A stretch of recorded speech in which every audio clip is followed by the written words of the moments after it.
the Gibson Varitone switch. This little guy right here. What is it? What does it sound like? What's its purpose? Where did it come from? What's the story with it? We are going to do a full playthrough on all the Varitone switch settings and try and give you a good picture of what this very, very misunderstood switch actually is and actually does. So we're going to start out with a clean playthrough on the neck pickup here. Going to start on position 1 and go through all 6 positions, talk about it a little bit, and then at the end we're going to play some overdriven on the bridge pickup and do the same thing. Position 1 all the way to position 6. Let's get into some tones here. Please remember to like, share, and subscribe. Follow the links below where you can listen to some music. And I hope you enjoy.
The long and short of it, this is a notch filter. It is a 6-position rotary notch filter. Now, before anyone says anything, position 1 is true bypass, and it does not affect the tone of the guitar. This comes from somebody who owns this guitar as well as a 335, which does not have the Varitone switch, and on position 1, The two guitars are nearly identical in sound, and all guitars just kind of sound a little different anyway.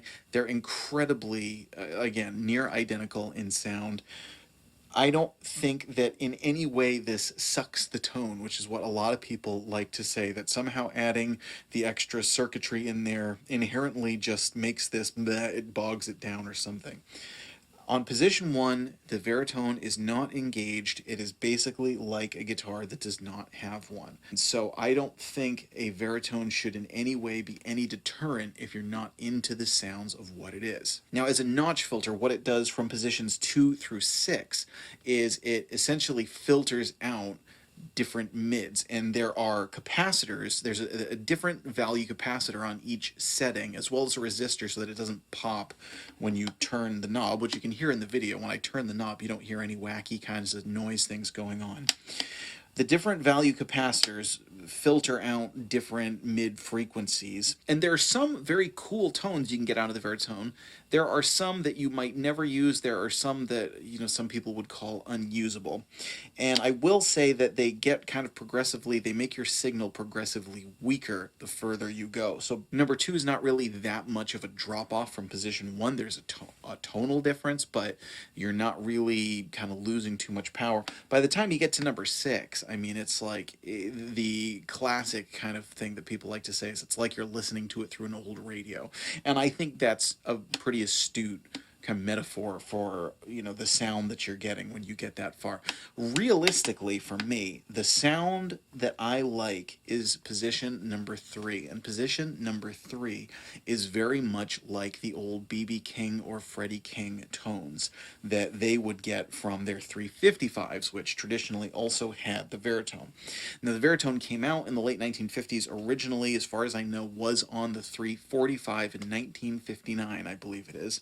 And it came out in a time period when there was all kinds of experimentation with tone in many different ways. Gibson had a number of other, there was like the Switchmaster, that gave you a number of pickup combinations. There were experimentations in stereo, not just with Gibson, but the famous Rico sound and plugging into stereo. None of that really took off. And many of the attempts at creating new electric guitar tones didn't really take. The one that I find kind of ironic is that the Stratocaster and its in between positions, the ones that people like to call out of phase that aren't actually out of phase, that's probably the most lasting of the sort of experimental pickup positions, and it happened totally by accident because the original Stratocasters had a 3-way switch, but you could get that tone if you wedged the switch in the middle, until Fender in the 70s actually made the 5-way switch the standard. But that was an accident, and that's the one that's actually outlasted pretty much everything else. So that's something that I kind of get a kick out of. Now, the Varitone, it's still around a little bit, but it never really took off, and I think players don't fully understand what to do with it, essentially. I actually look at it as a better option in a similar vein as coil splitting. Now, it's not coil splitting, and I'm not saying that, but the point of coil splitting, generally speaking, why would you want to split a humbucker? Well, usually it's because a humbucker can be a little too fat. It can be a little overpowering, which particularly for rhythmic work or for certain types of leads or, you know, kind of plucky picking or whatnot, sometimes the humbuckers are a little bit too much. So you split the coils. Well, the thing is that when you split the coils, it's not like you could, you know, I couldn't have this guitar magically turn into a Telecaster. Generally, when you split the coils, it just makes them weaker. I find coil splitting pretty gimmicky, personally. If you like coil splitting, that's fine. I'm, you know, every to each their own. I understand why people like it and the purpose of it. My point is that this essentially accomplishes the same goal, but does it in a different way that sounds more natural to me. When I say accomplishes the same goal, again, I'm not talking about splitting the coils or anything, but what I'm saying is it pulls out some of those frequencies that can cause your tone to be too fat or too muddy. So the most usable settings are the 2 and the 3 position. And for me personally, I like the number 3 position the best when it comes to using the Varitone. When I use this guitar, I use it on either the 1 bypass setting or the number 3 setting. And I do use it a surprising amount. I didn't think I'd use the Varitone. I had heard from other players, like, oh, why does my guitar tone stink right now? Oh, it's because I forgot the Varitone was on. You hear that kind of thing an awful lot. Well, I have not found that. I will say that when you get down to like the 4, 5, and 6 settings, that's where it starts to be a specialized tone. I'm not going to say it's a terrible tone because I think there's a place for it, but it's definitely specialized. It can almost get some tones similar to, like, have you ever plugged in and you don't realize that your wah pedal's on? If you have like I have a Crybaby, it does not have an LED indicator light that it's on, and I'll kind of go, what is going on with my, why, like, my tone feels weaker and thinner, what is going, and it takes this, it's like plugging the input and output cables into the wrong ones, which I still do sometimes. It's just, it's looking for your keys when they're in your hands, that kind of thing. With the wah pedal, they're when you get down further, it does almost have some like that if you have a wah notched at a certain place.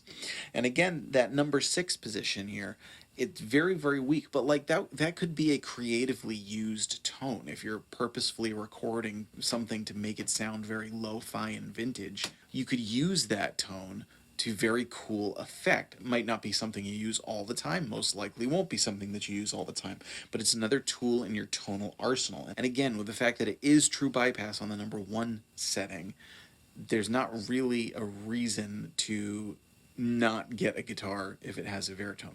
As far as modern guitars with Varitones, really the only ones that you see are the reissues of the old ones, like the 345 and the 355. There have been a few other models. There was one of the Hawk models. I don't remember if it was the Blues Hawk or the Night Hawk. I believe it was the Blues Hawk. It was some kind of bird of prey that had a Varitone switch on it.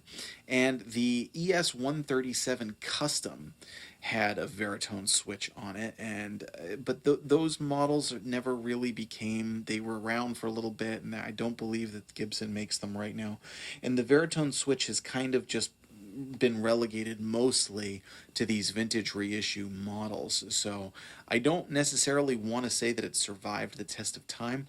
However, again, the BB King and the Freddie King tone, that piercing hollow body tone that sounds a little bit thinner and pluckier that they used, and you might, if you don't know how they got that tone, you go, well, I have a 335 or something to that effect, and I can't make it sound like that. Where does that tone come from? It came from the Varitone switch. It's a very distinct tone. And besides the fact that it's notching out the frequencies, it does change the dynamics of the sound as well. Again, it makes it kind of pluckier, kind of quackier. A similar change in your tone to what a Strat does on the in-between settings. And I'm not saying it sounds like that, but I'm just saying it's, again, kind of like the coil splitting thing, kind of going off in that same general direction. It changes the dynamics, gives you a little bit more sag. You can sink into your notes a little bit more. And one of the things you can do to cool effect similarly is on the 2 or the 3 position. One of the things I've done is played it with the 3 position as kind of my neutral, and then do a quick switch up to either 2 or 1, and you can almost use that as like a boost. It's almost like a boost because you do lose a little bit of signal the more frequency you notch out. So you can look at it that way. There's a lot of cool things you can do with this that I think have just not been utilized to their full potential because of a lot of people misunderstanding. And I know everyone's entitled to their opinions, but some of people's opinions are just wrong. So that's the basic idea of the Gibson Varitone. Now we are going to play on the bridge pickup and do the same thing overdriven. I'm going to start on the bypass setting and then go all the way to the number 6 setting so you can hear what each position sounds like. I'm playing into my VHT amps D-Fifty. I'm using a Keeley Hydra for some reverberation. Again, at the beginning, it was just going into the amp, getting some nice cleans. Now for the overdriven portion, I'm going to be kicking on a 1-control Persian green screamer. Let us know in the comments, do you have any experience with the Varitone switch? Have you used it on any Gibson guitars? What guitars do you have that have it? There's some Epiphone guitars that have the Varitone switch. Let us know if you have a guitar with a Varitone switch. If you've never kind of understood it, I hope that this video has given you a good direction on what this is, what it's not, what it can do. So I hope you enjoy the overdriven portion. Please remember to hit that like and subscribe button and follow the link below where you can listen to some music. Hope you enjoy the rest of the video. I'm Jack Fossett. We'll see you next time.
You